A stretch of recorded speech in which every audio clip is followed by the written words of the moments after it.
such an important issue to our attention. And I will now turn it over to Commissioner McCormick and her fabulous panel. Thank you.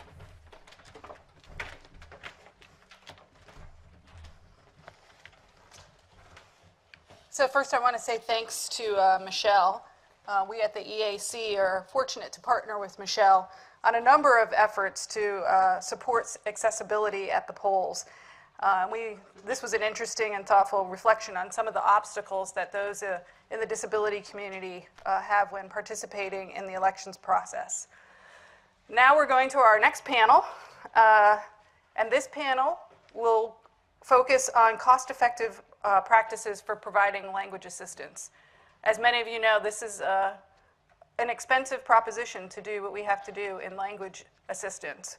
So hopefully we can tackle some of those questions about how to make language accessibility a little bit more cost-effective. Our earlier session sought to give a general overview of language accessibilities in elections and the Section 203 designation.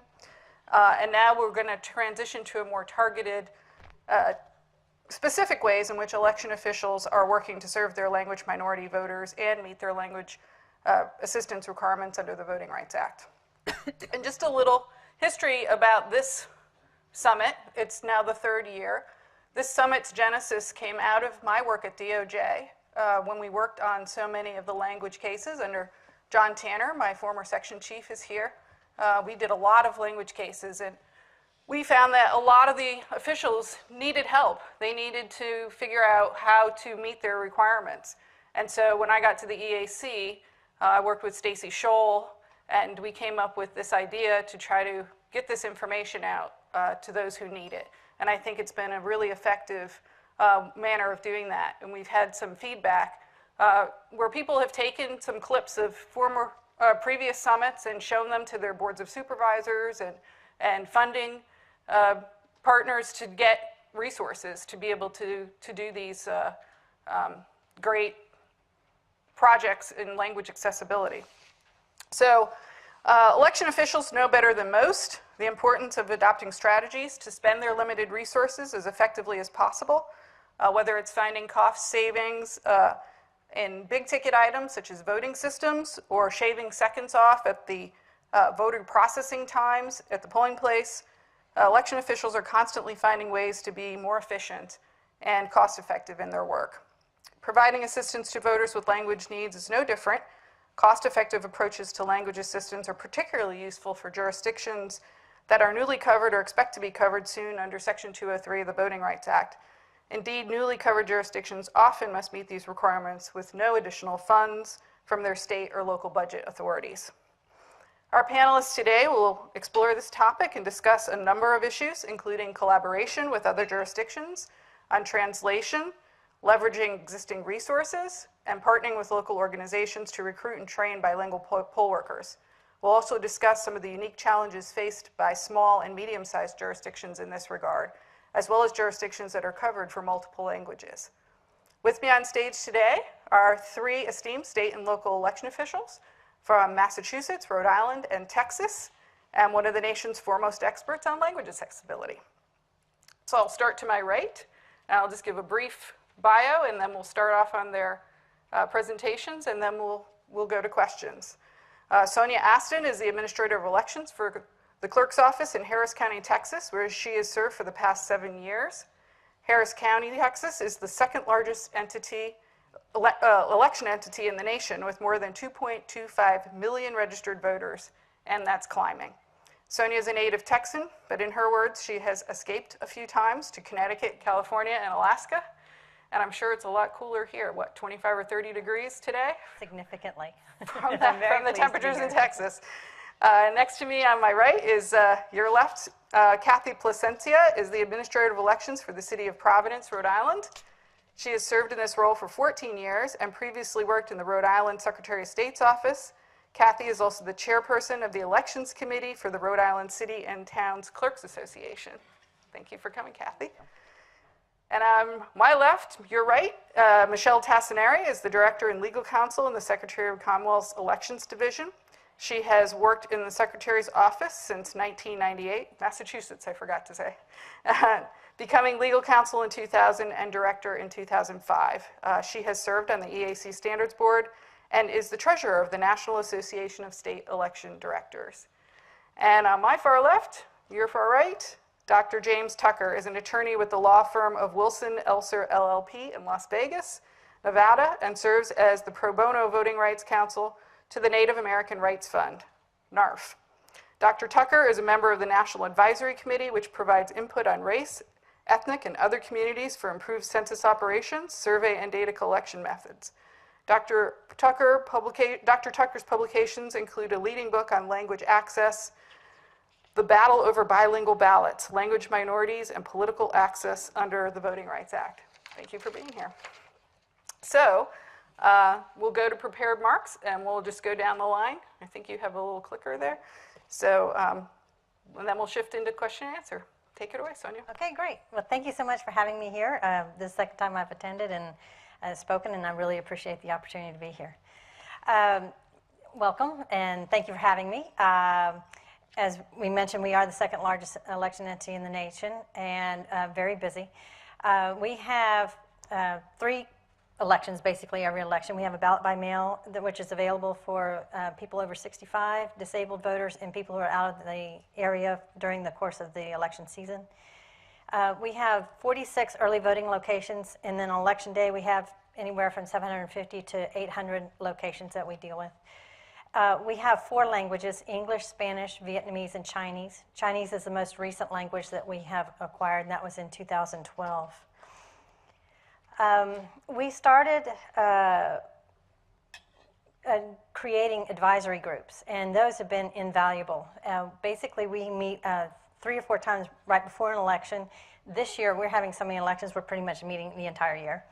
And what is great about having these advisory groups is we get buy-in from the community. And so we ask leaders in those foreign language groups, business groups, if there's any sort of embassy type folks, we invite them in.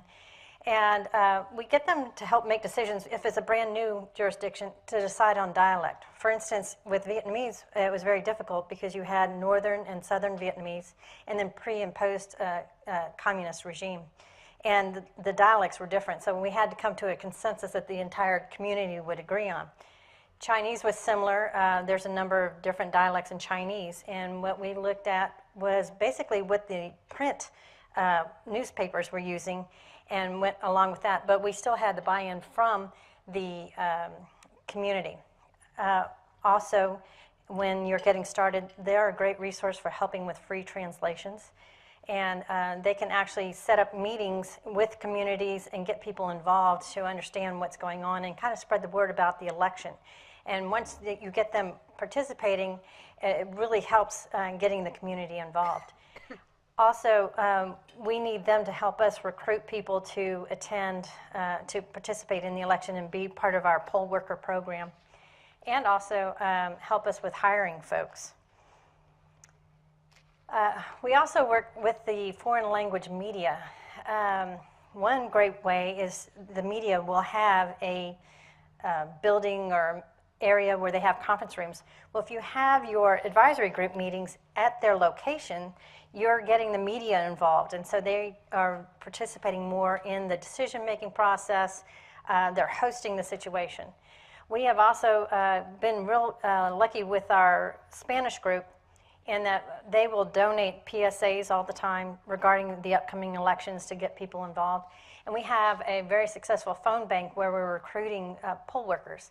And they will allow us one evening to have a phone bank, and they'll sit there and pan over to the group and have people calling in and making phone calls. And we get the students involved to participate in the phone bank, so they're also getting involved, and they're also participating in languages in the poll working group as well.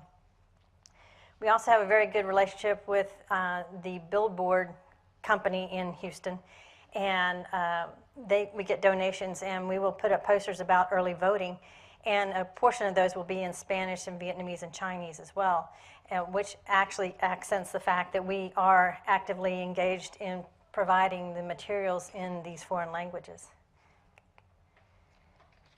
We have a lot of in-house activities that we do as well. We have a glossary that we use all the time. We also, when we have other entities joining our election, we provide that to them so they can actually use the same language that we are. We have an excellent outreach group, one person per language, and we attend a lot of the foreign language activities or cultural activities that those people are involved in, and work with them to educate them on elections and when they're coming up and how they can participate. The outreach group also works very closely with all the schools to hire students, and students are an excellent resource for the Chinese, especially in Harris County, and other languages as well, getting young people involved in the elections and also supplying the needed foreign language assistance. We also hire foreign language speakers and translators, as Clark County was speaking about, employees. We all wear different hats, and we all have multiple jobs that we do. And so we hire people who can speak and translate those languages and doing their other jobs, and then they kind of are frozen in time when we're putting the ballot together, or just during the course of the year, we may have some sort of educational materials that we provide for the county. One thing that's helpful when you're getting started is have your advisory group help you vet the first employees. Unfortunately, we hired one person recently and noticed that all the interviews ended up being in English. So we quickly realized that his language skills weren't exactly as he had tested or had promoted.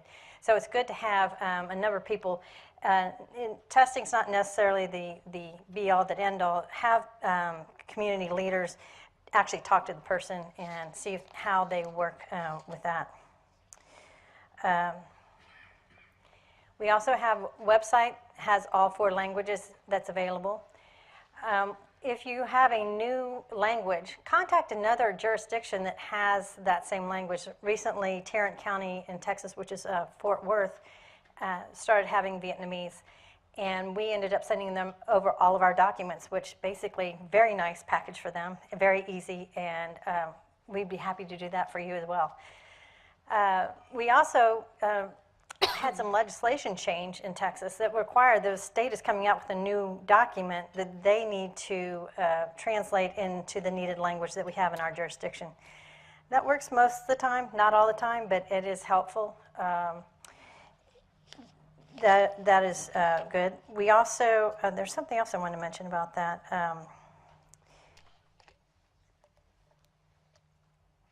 I guess I can't remember what that is. And we also have a phone room that we have that's temporary employees, and we have somebody from the foreign language, all the different languages available that can answer the phones once our election season starts, so that's very beneficial. Also, our Chinese translator has recommended that you use www.bing.com/translator is helpful, not the be-all that end-all. Also, I want to mention we do have a vendor that we use when we have large documents that we need translated. For instance, we had an order recently that needs to be translated, and it's good to do that, but you do need to go over have your in-house people look at those documents, because what they ended up doing is parsing those documents out, so you may not have the same translator translating the entire document, so you want to review it for consistency's sake. But that's basically all my comments right now, but I'll be happy to answer questions later on. Thank you, Sonya. And now we go to Kathy. Hello. Hello. So I am Kathy Placencia. I'm the Administrator of Elections for the City of Providence. Providence is the capital city in the state of Rhode Island. We are one of 3 jurisdictions covered under Section 203 of the Voting Rights Act. Providence currently has a little over 123,000 registered voters. We have 80 precincts and use 67 polling places. We do provide bilingual election-related services in English and Spanish. This is important because we advocate for our voters. We promote voter registration, provide language access for our community. Voting is your voice. Voters should feel empowered. They should feel comfortable and confident with the voting process. Some of our responsibilities include the recruitment of polling officials, securing polling places. We do go out with a representative from the Board of Elections and the Governor's Commission on handicap accessibility to inspect some of our polling places. We lobby for election laws, elections administrations, and our voters. We do have voter registration drives. We provide voter information, and we do drives throughout the city. And when we do our voter registration drives, we also go out and recruit polling officials as well. Polling officials are required at all of our polling places. So we do have one bilingual polling official at our polling places. We do have additional bilingual polling officials at our other locations based on the community demographics. We do social media recruitment, Facebook. Anyone in my staff would probably post the need for polling officials on their Facebook or emails.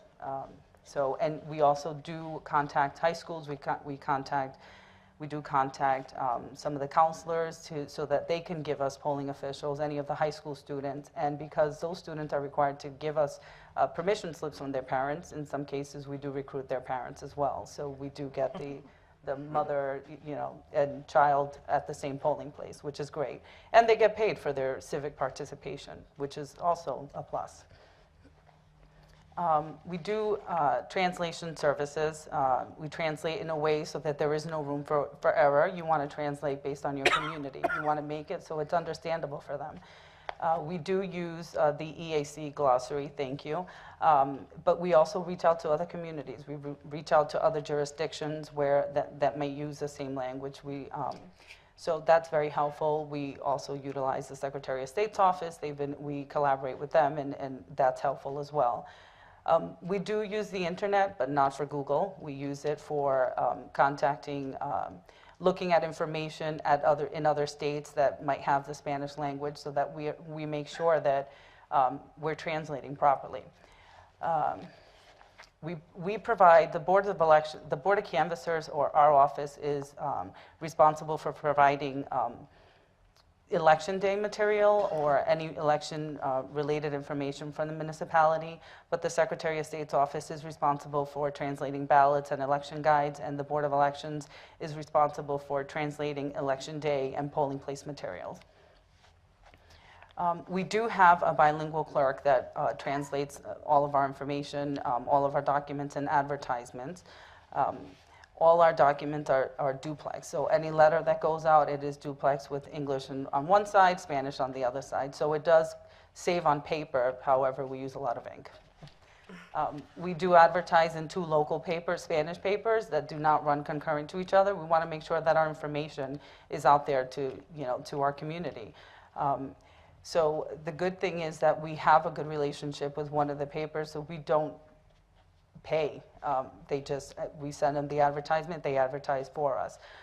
And the other paper, we pay minimal cost. So it's good to develop those relationships. And I would say that it does cost a little bit more because we have to translate, so the mailings are a little bit more costly because we use the same index card for Spanish and English, so the index cards are a little bit larger. So that does incur a little bit more cost. And I believe that's all. Thanks so much, Kathy. Thank you. Now we go to Michelle.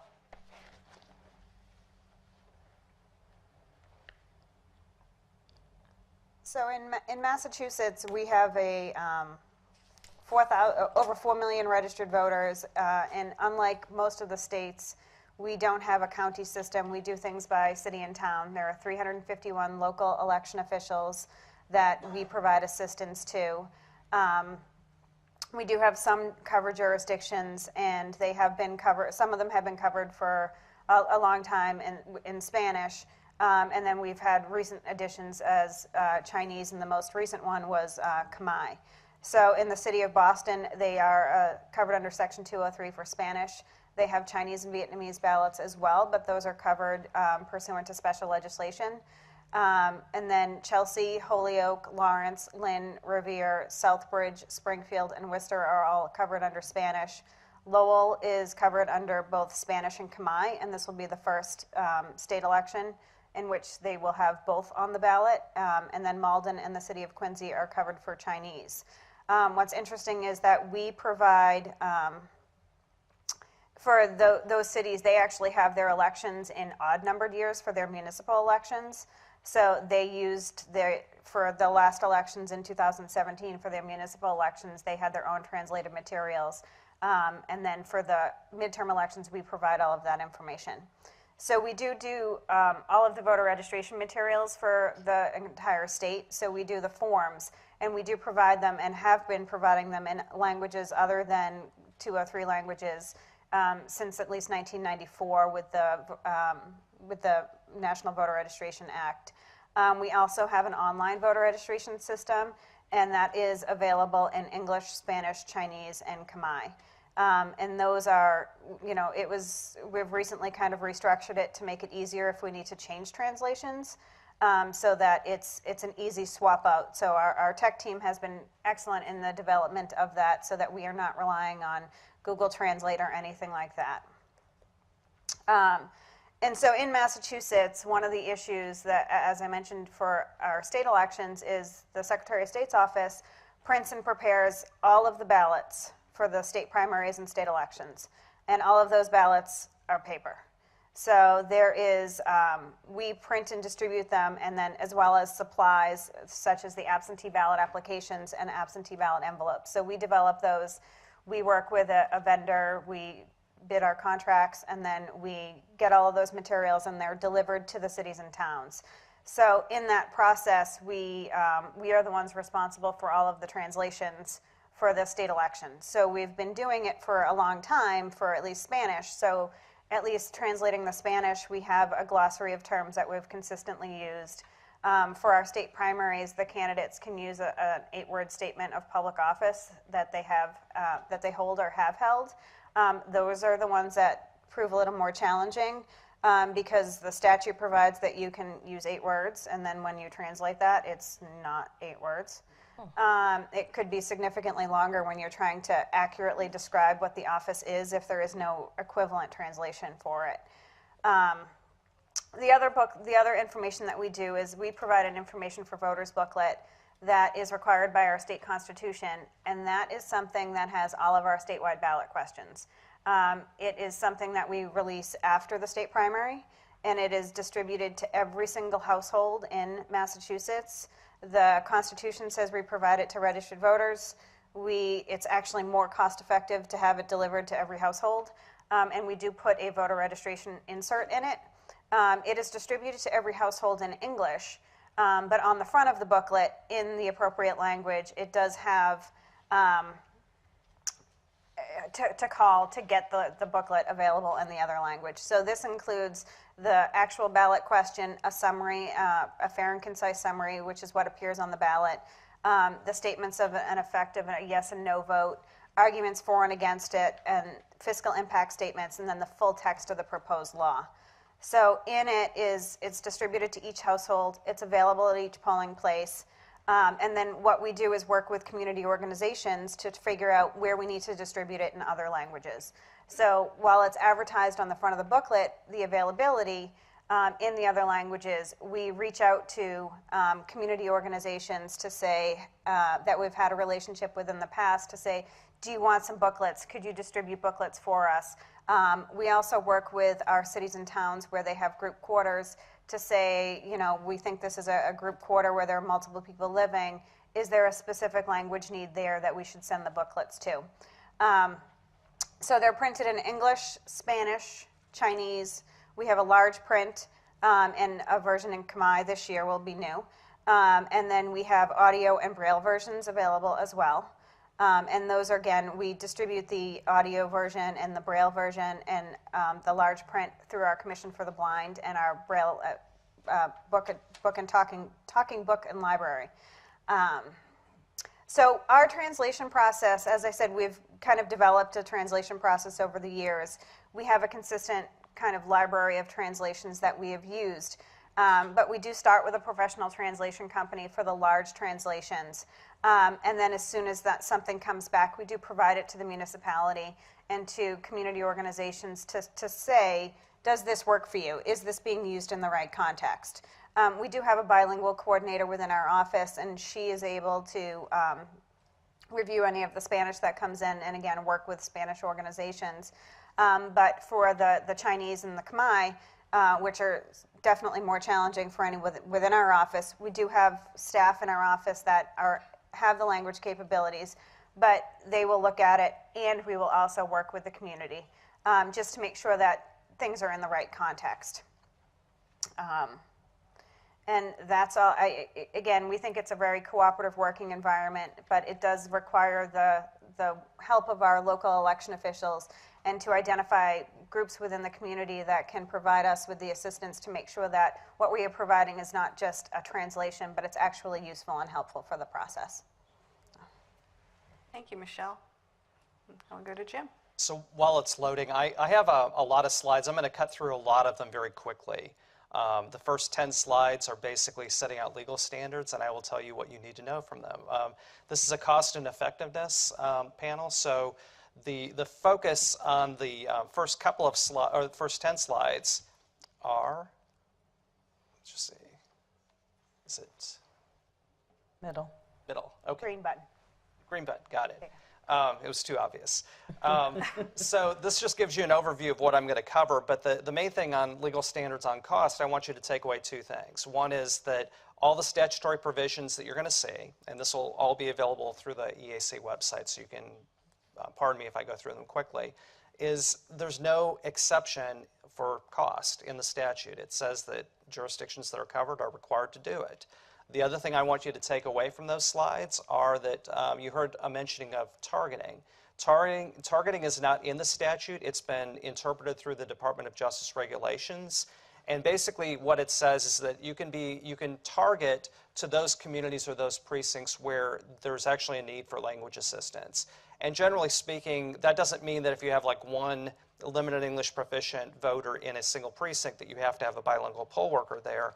But at a minimum, you should have some mechanism, whether it's a call-in number, but there should be some mechanism that that voter can still get language assistance. So I will just go through these very quickly. I'm not going to test you. You don't have to read it all. But these are the regulations and the statute. Again, please download this from the website. And these say what I just said they said. And again, good faith is no defense. In other words, if you're covered, you have to comply with Section 203. Doesn't matter if you try really, really hard and you do a bad job, it's still a violation of the statute. The other thing that really needs to be mentioned about 203 is that it's a unique statute because it's a bottom-up statute. And what I mean by that is, again, it doesn't matter what the jurisdiction does. The focus is on effectiveness, and effectiveness isn't measured from the election administrator standpoint, it's measured from the voter standpoint. So, and essentially what effectiveness means is the voter getting a complete, accurate, and uniform translation of the information that's provided in English, such that they can participate in any aspect of the voting process, from registering to vote, if there's a voter purge, are they getting that information in a language they can understand, voter assistance, all the way through casting a ballot that's counted. And so again, pardon me for going through these quickly. I mentioned targeting. Again, it's in the legislative history and DOJ's regulations. And so I'll cover the studies real quick. There have been 3 major studies on cost effectiveness in terms of language assistance. 2 were done by the General Accountability Office in 1986 and 1997. You can see the summary there. The 86 study was a little more comprehensive. The 97 study was very limited because there were only about 28 jurisdictions that provided full cost data. And then, of course, this has to be a shout out to the Pasteur Center because I am a Barrett Honors College alumnus for Arizona State University, and we actually did a 2005 cost study that basically found very, very similar to what the GAO had found in the 2 previous studies, which was that a majority of jurisdictions actually reported they did not incur any additional costs for providing language assistance. Now, I will tell you that in retrospect, we found out the reason in some cases was because some of the jurisdictions weren't doing anything, and they were actually violating 203. But what we did find in terms of the actual costs are in the places where there were costs incurred, Generally speaking, about 3% of the all election costs were attributable to providing written language assistance, about 1.5% to oral language assistance. And I just want to show you a few scattergrams. These aren't, again, I won't test you on this. What it basically shows is you look at the red line, and that shows what the average is. You'll see a few outliers where there are jurisdictions that are attributing every cost that they have for conducting elections to language assistance. So, but you kind of throw those out, and what you basically see is that the total costs, regardless of jurisdiction, tend to average about 4.5% of all election costs. Now, in some places that can be greater. LA County has a lot of languages covered. Their costs are going to be a little bit higher. But again, no exception in the statute for costs. And the way that we always like to frame it is, how can you possibly put a cost on the fundamental right to vote? And so again, the data trends. You'll see in some cases, there actually tends to be, some of the costs can actually go down in larger jurisdictions because you can use the same materials that you're providing. You can provide, you create training materials, and it makes it easier because you're basically using those across the board, or in some cases, like in Harris County, you can share, kind of spread the love with the information you've already developed, and it can lower some of those costs in other places. But oftentimes you'll find that the more sparsely populated jurisdictions, as a percentage of costs, will tend to have higher costs, just because if you have to hire a bilingual coordinator in a jurisdiction where you only have 5 election workers, obviously the costs are going to be higher there.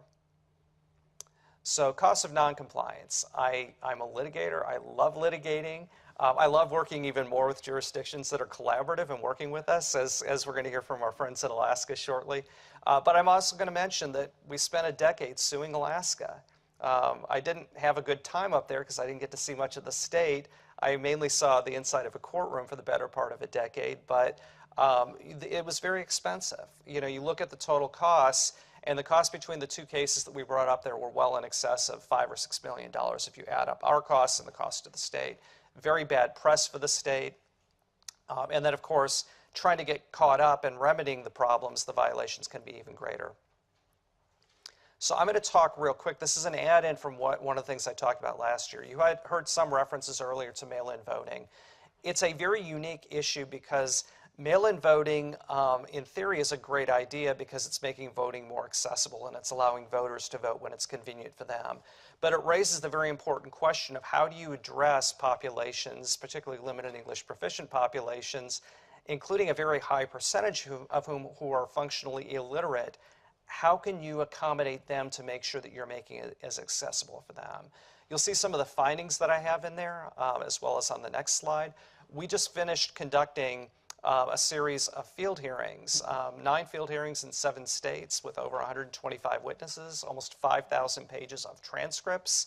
We'll be having a report coming out later this year. And what we found was that mail-in voting, especially in places with limited English proficient voters, was very problematic. I know the State Advisory Committee of the U.S. Civil Rights Commission in Alaska also addressed some of the concerns they had, basically saying the only way that mail-in voting would work in the Alaska Native villages is essentially if you had voting centers in every single one of the 220 plus Alaska Native villages, because you have to have in-person opportunities and in-person language assistance where you have what are widely unwritten, or at least not a large number of people are using the written language. So I'm going to talk about a bad player for a moment. This is a warning sign of one of the things that we've encountered in terms of language assistance. So even where you've got a great language program, that can all go for naught, and everything, all the progress you've done, you've spent years doing or litigating or working collaboratively together, it can go away in the stroke of a pen. You can have a new election administrator get in place and everything goes away. That's what happened in San Juan County. The EAC held its first language summit 11 years ago in 2007 in Albuquerque. And San Juan County was actually a good actor then. They weren't in full compliance, but they were doing generally a pretty good job.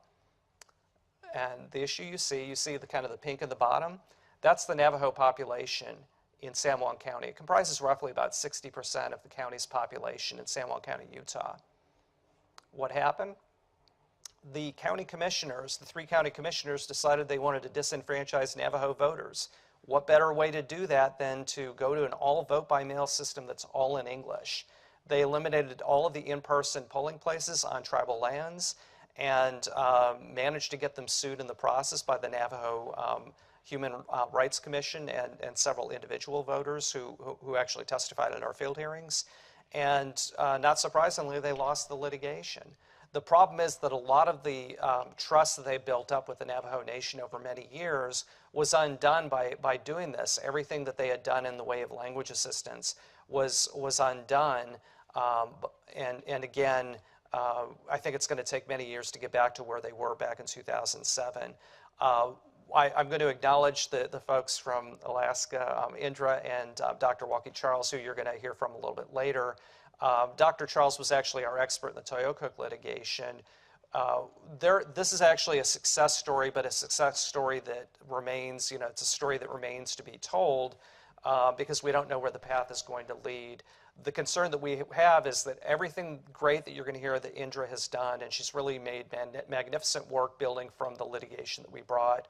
Our concern, again, is that if you get a new administration and if you get someone who's not like Indra, who is working collaboratively with the Alaska Native community, all of that good work can be undone. With that, even though I've got several more slides, I'm just going to encourage you to go ahead and take a look at the slides at your leisure. Some of it kind of reemphasizes points that were made earlier, but it has just a list of some of the best practices that you can do in order to lower costs.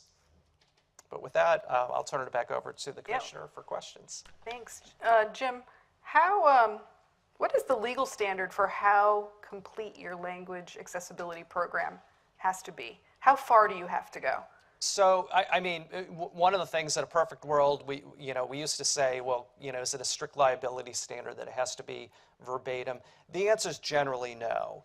What we found in litigation, what we found in the courts, and I won't speak for our friends at the Justice Department, but I think that they would probably agree that if you have de minimis violations, which are minor violations, that it's not to say that it's okay, but it's not going to be a violation of the statute. What you tend to see in terms of places that are violating the law, it's usually clear-cut where you have a polling place where they have a significant number of limited English proficient voters, and there's no bilingual poll worker there. You have written languages where the translations are not being provided for all the voting materials that are written in English. One of the leading cases that was brought by the Justice Department about 25 plus years ago was out of metropolitan Miami-Dade County. And the Miami-Dade County decision, it's a very short order, but it's very, very important because it talks about how that if you have a publicity, a voter information pamphlet that you send out in English, you have to provide that in a written form to those languages that are written. And for those languages that are predominantly oral, you have to provide an equivalent to make sure that information is communicated. And the closer you approach that standard, the more likely it is you're in compliance. The more you go the other way, the more likely it is that you're going to be, on the enforcement end of either a DOJ lawsuit or private action. Sonya, you mentioned in your slides that you have a lot of local jurisdiction, or you have local jurisdictions that call you jurisdiction to jurisdiction. So they're not calling the state, they're calling another local jurisdiction for help. What do you tell those jurisdictions when they call? Well, basically, we work with them. We have other jurisdictions that are on our ballot and then also outside other counties. And so we participate with them and offer them advice about getting the advisory groups. We also have, we train our all our judges how to assist voters. We have a special training for bilingual poll workers and the judges as well. And so with the other jurisdictions that join us, they, of course, are supposed to provide all the information to us in 4 languages, and we've started a portal now that we keep their language historically that they've used so that they don't have to reinvent the wheel every time that they join our ballot as well. So you're talking about like the municipal utility districts and things like, because you have hospital districts, and Texas has multiple jurisdictions that fall under your county, right? Do you provide all the language materials for all those sub-jurisdictions? Yes and no. We have a glossary, and we require that they provide us, because it's their language, so they should have it the way they want, but then we will review it to make sure it's not saying something crazy. or that is consistent throughout our ballot as well. But we do recommend we have a vendor that we use, and we recommend that they use that. But then again, we will review it. And then what I'm really proud of the fact is we now have this portal that is going to have historical language that particular jurisdiction's used in the past, so that they don't have to pay again to use it again. So they'll just have a drop-down menu that, this is the mayor and this is the different offices. The different thing that will change is when they start having the propositions that will cost money to get translated. Okay. Michelle, you in Massachusetts, your jurisdictions, as you mentioned, are townships. So you've got really small, tiny townships to huge jurisdictions. What do you see? What are the differences in what you see between the small jurisdictions and the larger jurisdictions, and how they approach the language access issue? So we reviewed the jurisdictions that have Section 203 required languages, and they are, their printed materials and their ballots and everything is bilingual, and, having poll workers. But even, we work with our local election officials to identify where there is a need that is not necessarily a Section 203 language issue. So even, a place that's not covered by Section 203, where they identify that there is a polling place that has a high population of Spanish speakers, to work with them to make sure that they have at least someone in the polling place who is able to speak Spanish, or give them references to be able to call our office so that the person can get assistance. And it's not just making sure that it's available, it's making sure that the voters are aware of what's available and that the poll workers are aware of what's available. And so we, really work with them to publicize that, we are a resource. We have a 1-800 number that on election day, we are fully staffed all day long, and calling into our office if there are questions, and, making sure that's available at the polling place for the poll workers if they need assistance, or with a language issue, or the voters themselves can call in so that we can make sure that they're getting the assistance that they need. How did the smaller and medium jurisdictions overcome the cost challenges to some of these issues?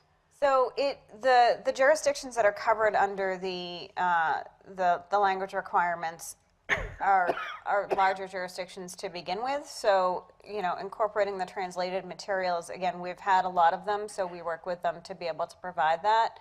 I think the one that has been the biggest challenge for us is in the city of Lowell, where they have Spanish, which was the easy part, and they've had that for a period of time, and then they recently were assigned Khmer. And so Khmer is a challenge because most of the people, the community has indicated to us that most of the community does not actually read Khmer, they will only speak it. And so we're putting it on a ballot, but having someone in the municipality review it to make sure it's accurate is a challenge, as well as for our printing vendor. So it's a cost challenge where, making sure that they have community organizations that can review it.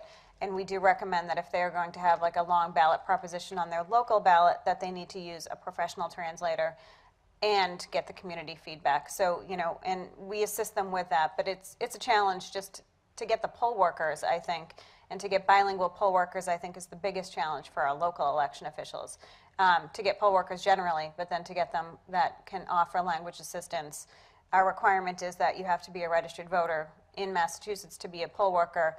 We work with the communities to say, if you have the funding, we would also recommend that you use non-registered voters for translation purposes where you can. So. Great. It's a good way to save some costs. Yes. Yeah. Kathy, in Providence, do you have a budget for language access? And if you, how do you control the costs? Well, we don't. I mean, you submit a budget for elections, and you just kind of work with that budget. So we don't, there's nothing that we allocate funding for translating purposes or for language access. Like Jim said, this is what is required, so this is what we do. So you just find the funds somewhere to do what you have to do? We submit our budget and hope that it passes. So. Same with you, Sonya? Yes, we don't have a line item just for the foreign language, because actually we incorporate those personnel into our everyday work, because there's just so much going on all the time that we really need everyone doing multiple things. And we have someone in our outreach department and someone in our ballot by mail group, and then we have our phone room. So we try to divide them out because inevitably someone's going to be sick. And with our Chinese people, they still have relatives back in China that they've had to make emergency trips over. So we make sure that we're trying to be 3 deep in our office to have as many people to support. So what I'm hearing you say is that language access is in every line of the budget, really. basically. Yes. So we'll just open it up for questions from the audience. Do folks in the audience have questions for this panel?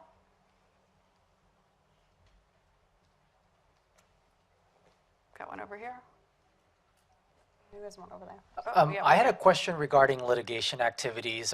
Have there been instances in jurisdictions where, I mean, some elections officials might be really hesitant because they're concerned about translating incorrectly and not having the right information and translate it.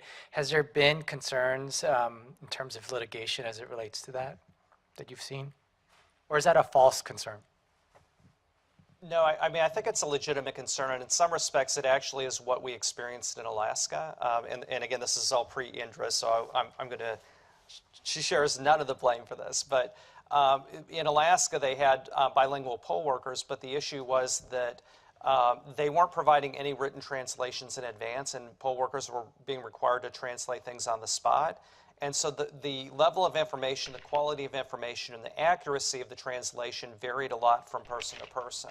I mean, it's really, really dangerous when you rely entirely on the spot translations, because you're really taking the risk that, and you're really making it unfair to the poll worker, because you're asking them to basically assume the entire mantle of what the jurisdiction's responsibility is on their shoulders. And what we actually found, I'll just use an example, and this was something that really got the federal judge's attention in the first lawsuit we brought. So there was a ballot question that was a natural gas proposition, talking about bringing natural gas from the Bering Sea down to Seward. And the way that it was translated, so what we did was we put a tape recorder in a room with 2 of their more skilled translators, one of whom had a master's degree, and said, take all the time you want. We understand this is an on-the-spot translation. Take as much time as you want and just translate this into Yupik. And so they did, and then we took their translation and we worked with a translator like Dr. Charles and had it translated back into English, and what we got was one of the translations was something to the effect that this gas, this fire, this gas that's so hot until it's about ready to explode, like it was talking about a gastric issue and an intestinal issue. And we put the ballot measure in English up side by side with the translation, and Judge Burgess just looked at it and said, this is nonsense. I don't understand this. How can people possibly vote with this kind of translation? And that actually won the case for us in the first case. So the answer is yes, there are instances in which the accuracy or inaccuracy of the information can lead to a challenge. Most of the cases you're seeing broad are instances in which they simply have, they're not translating all the voting materials into the covered language. They're not doing sufficient outreach and publicity before the election. And then most tellingly, on election day, they don't have a sufficient number of trained bilingual poll workers in the polls. Michelle, you had an issue with translating candidates' names, didn't you, at some point? We did. In the city of Boston, with their original consent decree with the Department of Justice for Chinese and Vietnamese, for the Chinese, they required they were transliterating. The consent decree was with the city of Boston, not with the state, and we print ballots for the state election. And there was an issue with the transliteration as to whether it was part of the consent decree.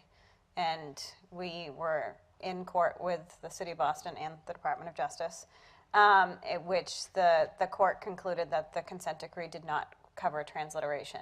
I can say that the City of Boston now does have transliteration on their ballots, but it's pursuant to the special legislation that they got after the consent decree expired. So it does have a transliteration on the ballot for the Chinese names, and it does go through a process within the City of Boston. So it's not our office making the determinations as to the transliteration.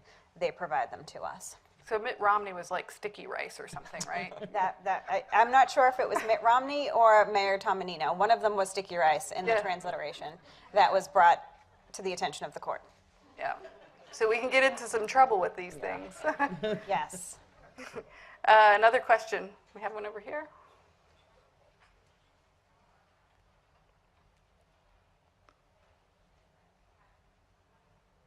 So kind of backing onto that, Wait. my name is Jessica Thank White, you. and I'm with the Montgomery County Board of Elections in Maryland. And so we have a Spanish requirement, but those of you with multiple languages have to even more run into the issue first with the proper translation. But the other cost that comes into that for us is time, because you're often up against a tight deadline. And I brought several of my translation staff, one is from Guatemala, the other one's, other countries. There's always that question of what the language really should be. There's different dialects, but then how do you get through the time period piece of it? I mean, we get into a position where we're almost up against our printer's deadline for our sample ballot. And so if we miss that deadline, we now have to pay to express print and do these different things. So how do some of these other jurisdictions, especially with multiple languages, kind of solve that problem? You want to take a stab at that, Sonya? Sure. The state has a requirement of when you're supposed to order election, but we work with our other jurisdictions that are part of our ballot and set deadlines for the back that we actually have to have the language earlier, because we do the review and make sure that it all makes sense. And if it gets late, they're going to have to suffer the consequences of the language not being correct or as is.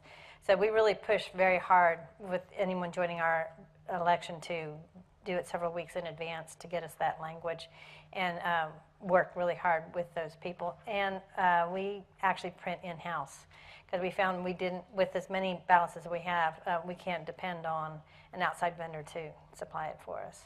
One other thing I wanted to mention, you need to make sure you work with your vendor. One of the concerns that we have is that maybe the vendor that's providing the machines or equipment may not have the characters for the language that you need. So you need to be working with your vendor to make sure that they are able to support the language that you're expecting to have come on. Kathy, do you want to weigh in on that? Well, luckily for us, the Secretary of State's office is responsible for printing and translating the ballots. So there is no rush on our end or on the municipalities. But you get the rush on your end, Michelle, because you We do. So we do, because we use a professional translation company, anything that we know that we can translate ahead of time, we do that. And for the ballots themselves, the challenge is always the ballot questions, and we do allow for some local ballot questions to appear on the state election ballot. And those are the ones that we will start with the professional translation company, and we know that we're going to incur overtime charges because we need this in 2 business days.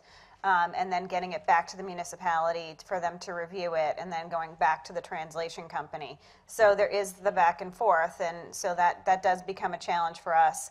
And I think another expense that we all see is, especially with multiple ballot questions appearing on the ballot, when it's a bilingual ballot, we're now going into, instead of 1 ballot card, we have 2 ballot cards. So traditionally, any of the jurisdictions that have the multiple language requirements, instead of having 1 card with all of their candidates and all of the ballot questions on it, it is going to be 2 cards, which is an expense for both the paper, which we're paying for, but the postage, if it's going out by mail for an absentee ballot, the postage both for the jurisdiction to send it out and then for the voter to send it back. They have to insert, like, hey, you need to put this amount of postage to guarantee that it's going to come back. So it is kind of that other expense as to the paper costs and just supplies for that. Do you ever have to send out translated overseas ballots? All of our ballots are, well, any of the jurisdictions that are covered under the Section 203, all of their ballots are bilingual, so they're absentee ballots as well. So any of them that do go out are going to be bilingual, so it's going to have both the English and Spanish, and so we do send those out as well. And I just wanted to add one thing. It's a great question. So from a litigation standpoint, when we end up having a remedial decree, we actually spent 9.5 months around a conference room table with election administrators in Alaska for that very reason, because people don't understand that there are very tight deadlines that election officials are working with. And so we literally took everything and worked our way backwards to figure out how much time realistically we could have for translation panels to do each step. of the process. And so I would actually encourage folks, if you're interested in looking at this, either look at the Toyocook decree, which you can get online, or go to DOJ's website and look at some of the consent decrees, and you'll see how those times are actually, some of the timelines are actually built in. The only other thing I wanted to just mention real quick is you also mentioned different dialects, and I think it's an important point. So DOJ's guidelines on those are that if you have multiple dialects of a single language, you have to typically identify the most commonly used one for the written materials and provide it. You only are required to provide it in a single dialect of a language. But for oral language assistance, which would be the people, the bilingual poll workers and the polls, you're required to account for all dialectical differences. And certainly, again, just looking ahead to what the folks from Alaska will be talking about will be a lot of the dialectical differences that they've had to address up there. So would you choose the dialect based on the population? I mean, say you have Puerto Rican Spanish speakers, Central American Spanish speakers, Mexican Spanish speakers. How would you decide which translation to use? So that's where, because I think Rosalind Gold and John Yang had talked a lot about going out and doing the community outreach and working with your groups, because you can't just do it based on census. You really need to find out from the community, what do they want? And the one that comes up most frequently is Cantonese or Mandarin for Chinese. Which dialect are you going to use?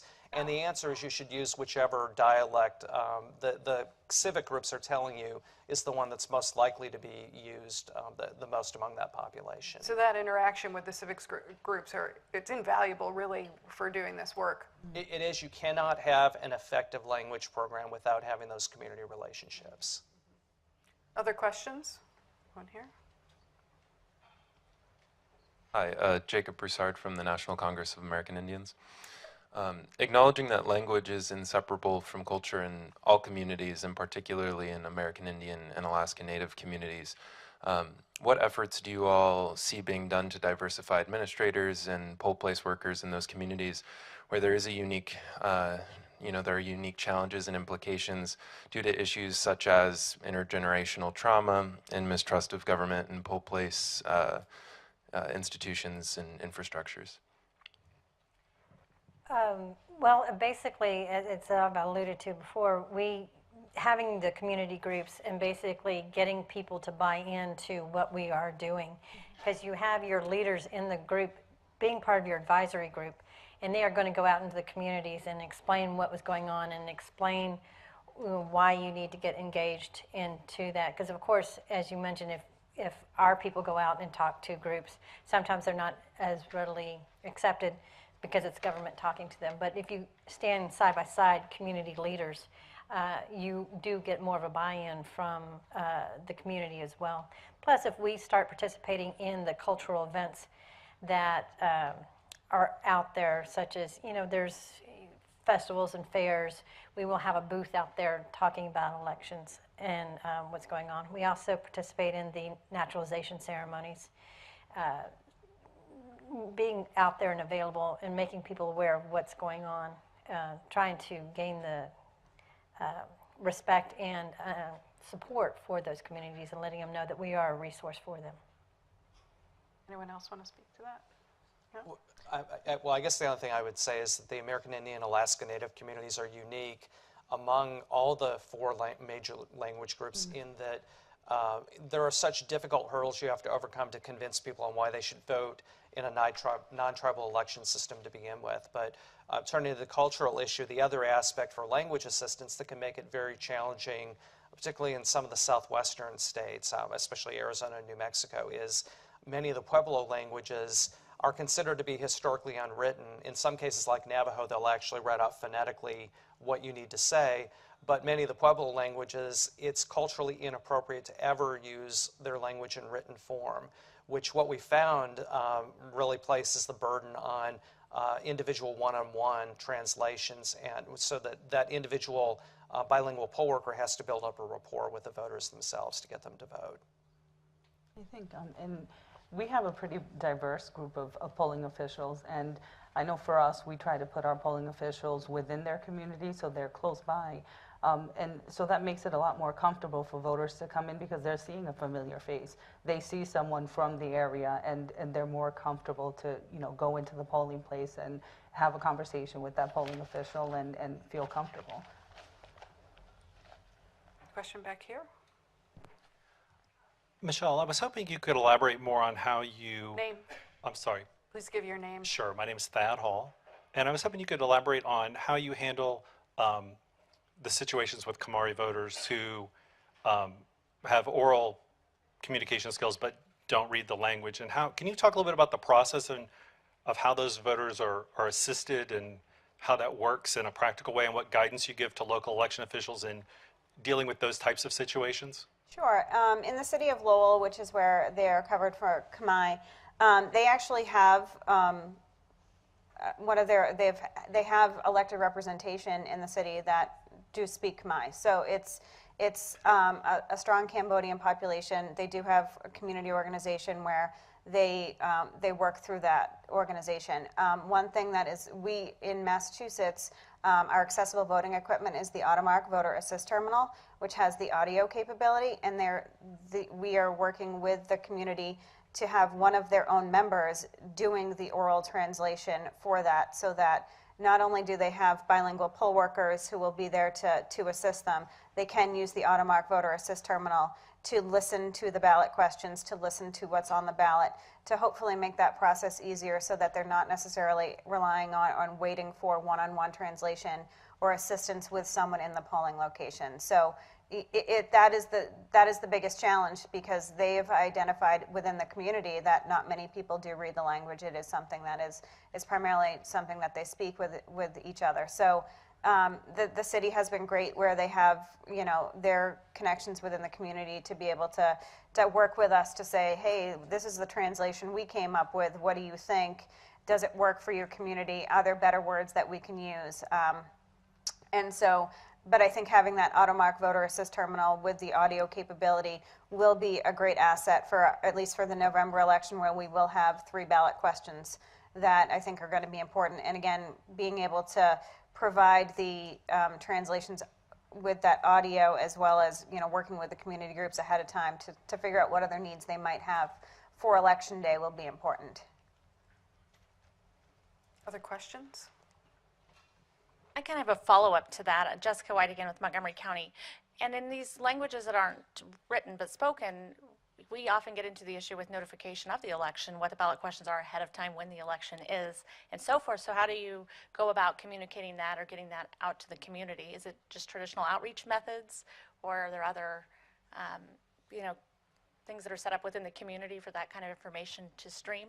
At least in the city of Lowell, even before they were covered for Khmer, they actually have as I mentioned, one of their election commissioners was a native speaker, and so he would do a lot with the local cable access as well as the local radio programs. So, he was able to communicate even before it was a requirement to provide that information as to, at least, the general information as to when the elections are. It's interesting that I think they'll have a very active state primary this year, because they have 3 candidates that are native Cambodian that will be on the primary ballot. So it'll be an active race for them, which I think it's already getting out there as to that campaign piece will also drive the voters out. Communication? In our local papers, that's how we advertise in our local papers, when the last day for voter registration is, where that will be held. It's on our website, so that's how we usually get that information out there. There's also in Harris County a lot of very local newspapers that come out once weekly print, and we go to those. And there's also, and I assume it's around the nation, but Nextdoor, My Neighborhood, or whatever, these websites where the neighbors are in, and you get people to get involved and promote that they start acting through social media. And social media is a big help too, is trying to get people to participate, because I know the Chinese have special sites where they go to I'm not familiar as much with the Vietnamese. And of course, with Spanish, there's always the social media group. So you're basically spreading the word through social media as well. And the issue with Alaska Natives is particularly unique. So they have no broadband access. They, about a third of the villages don't get radio or television stations. They lack basic services. So the way that it works there is that many of the basic announcements are made over citizen band radio within the village. And the other thing that we built into the agreement with the state of Alaska is we have mandatory outreach, depending on the type of election, that ranges from 30 to 50 hours per election, so that they'll have an outreach worker that will call community meetings and basically call people into the tribal council building where they can discuss what's going to be on the ballot, including the ballot questions. But it's really, really difficult with languages that are predominantly oral. It just makes it much more challenging. It can be a little more labor intensive, but again, you definitely can do it. The jurisdictions that have that challenge can certainly meet the challenge. We also do a citywide mailing a week or two before the primary. They have polling place information. They have information on when the next two elections will take place, the primary and the general, the hours of operation, and our telephone numbers if they have any questions regarding the elections and what's happening. So we generally do that before every primary, and that we reach every registered voter in the city. Did I see a hand over here somewhere? This lady here?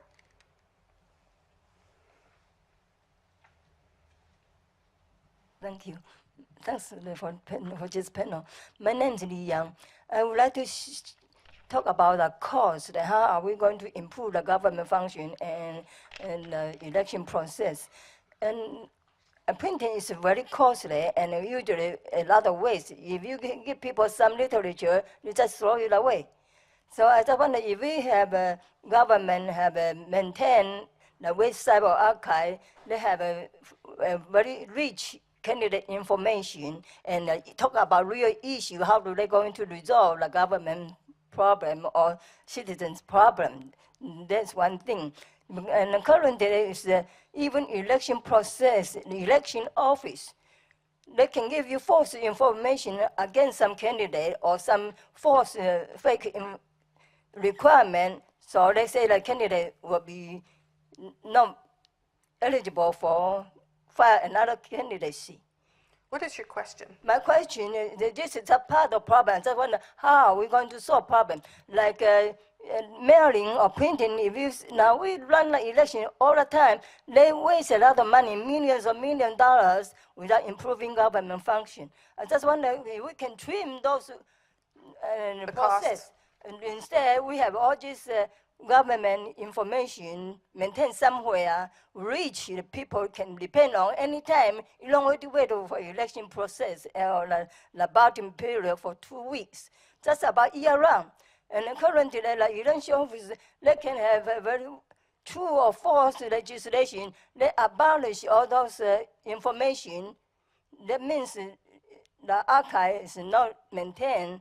The voter is not easy access to those and or verify those. And then if you have or even false information, so we must improve this kind of archive and important information issues so people can depend on. And also in the website office, they usually limited to the characters. So the people cannot send the information. If you send an email, snail mail, then they ignore it totally. If you send an email, maybe there's limited character limit, so it's almost impossible to resolve, and also they can ignore it.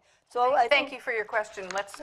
We only have a couple minutes left, so how do we address the issue of appropriate, correct communications? So I guess one of the things is there's a legal issue here. Many states actually affirmatively require that a voter information pamphlet go out, and where that's the case, then that voter information pamphlet has to be translated in whatever form, either orally and or written form, to the voters. The other thing I would say in terms of communication, one of the things we haven't really talked about yet is having a toll-free number with a bilingual worker to answer the phone.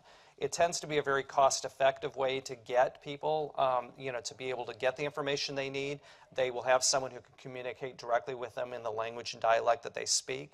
And in some cases where jurisdictions may not have the capability of having a full-time person in because maybe it's a small language group, what we've seen work very effectively is what Alaska does, for example. They have a list of bilingual poll workers who can be called by the elections office to patch them in directly with the voter to answer the questions. It's a great idea. So let me ask one last question for this panel. What is a key piece of advice you would give to a jurisdiction that expects to become covered in the next round of determinations? Why don't I start down here and we'll go across. Okay. Be proactive. You have to anticipate, start early, and work directly with the community because that's going to take you half the distance that you need to get. I would agree. Just be prepared. Know what you have in English, and know what you need to translate and have available in another language, and work with the community organizations. I'd have to second that. You need to reach out to your community. It's all community-based needs. So working with your community is key. I'd echo that, but I also would, check with your vendors and make sure that your materials are going to be available in those characters. And then you might want to start getting involved with the community because you may want to end up hiring somebody, at least temporary, if not full-time, and make sure that they're vetted and they have the qualifications that are needed for the office. So thank you to each of my panelists. It's been a great discussion and very informative, and I hope you'll stick around for the rest of the sessions this afternoon. We now have our lunch session. So thank you all. So please enjoy our lunch that our partners from the Pastor Center have provided today. And at 12:45, we will have our guest lunch speaker, Rhode Island Secretary of State Nellie Gorbea. So come back by 12:45 to hear Secretary of State Gorbea. Thank you so much.